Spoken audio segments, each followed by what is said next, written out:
रखेंगे कि दक्षिण भारत की सबसे बड़ी नदी कौन सी है या प्रायद्वीपीय भारत की सबसे लंबी नदी कौन सी है, तो हम लोग ध्यान रखेंगे गोदावरी, है ना। और इसे बूढ़ी गंगा भी कहा जाता है।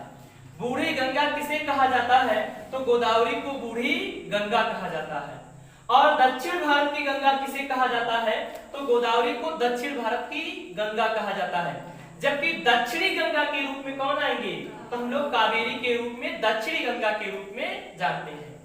तो ध्यान रखें कि जीएस का पैटर्न क्या पढ़ेगा, क्वेश्चन पूछेगा कि निम्नलिखित में से बूढ़ी गंगा किसे कहा जाता है। तो ध्यान रखेंगे बूढ़ी गंगा, गोदावरी को बूढ़ी गंगा कहा जाता है और इसे दक्षिण भारत की गंगा भी कहा जाता है, ठीक है। और दक्षिण भारत की या प्रायद्वीपीय भारत की सबसे लंबी नदी कौन सी है, तो गोदावरी।